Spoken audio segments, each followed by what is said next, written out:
Itumieni kwa heshima, kwa imani, kwa uadilifu, kwa staha. Mtakapokuja hapa, mtambue kwamba kuna maeneo ambayo ni muhimu sana. Kuna meza ya Ekaristi, mahali patakatifu sana. Pia kuna meza ya neno. Kija hapa tutalishwa neno la Mungu.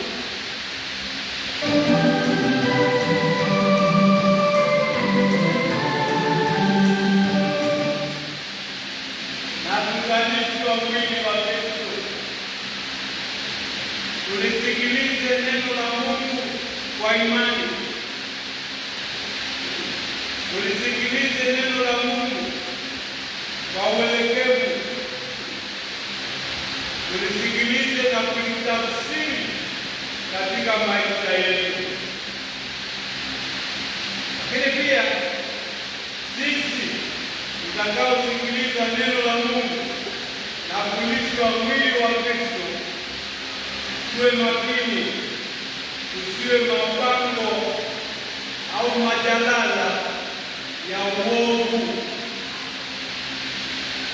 Tujitunze kusudi sisi wenyewe tustahili hadhi ya kubainika kama nyumba, makao au hekalu la Mungu. Tuombe sana mtakapokuja hapa kanisani na mkitambua ni mahali patakatifu, mtambua pia kwamba mtakuwa na Ekaristi. Kwa hiyo kwa kuwa Yesu wa Ekaristi atakuwa mahali hapa, unapoingia kanisani, mwabudu Yesu wa Ekaristi, piga magoti na mtolee heshima, mwelekeze moyo wa imani, jikabidhi kwake, amwombe akuimarishe kama Bwana na Mwokozi wako. Katika somo la Injili tumesikia kwamba Yesu ameingia hekaluni, akawafukuza waliokuwa wanaendeleza biashara hekaluni. Waangalishe katika maisha yetu, tusipokuwa makini, tunaweza kukuta kuna biashara nyingi zinaendelea katika mioyo yetu, biashara hovyo, biashara zisizotubainisha kama watoto wa Mungu, kama watu wa Kristo. Tuepuke hizo biashara potofu, hiyo mielekeo hovyo na vionjo ambavyo havina tija.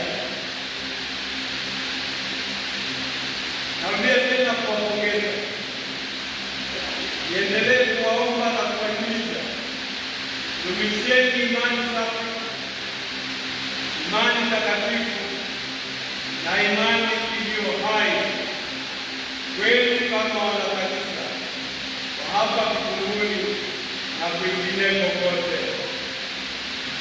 Narudia tena kuwapongeza kwa maadhimisho muhimu ya siku ya leo. Niwakumbushe, nitawapa hati inayotamka kwamba kanisa hili limetabarukiwa. Nitawapa nakala mbili za hiyo hati. Nakala moja mnaweza mkaiweka kwenye kioo, natundika mahali ikawa mnatazama. Nakala ya pili nitaihifadhi kwa makini ndani ya masijala ya parokia. Kule kwenye masijala ya jimbo tutakuwa na nakala itakayohifadhiwa, ikibainisha kwamba kanisa hili lina ahadi ya kanisa lililowekwa wakfu, lililotabarukiwa, lililokabidhiwa kwa Mungu kwa ajili ya mambo yanayomhusu Mungu na watu wake. Amani ya Kristo iwe nanyi.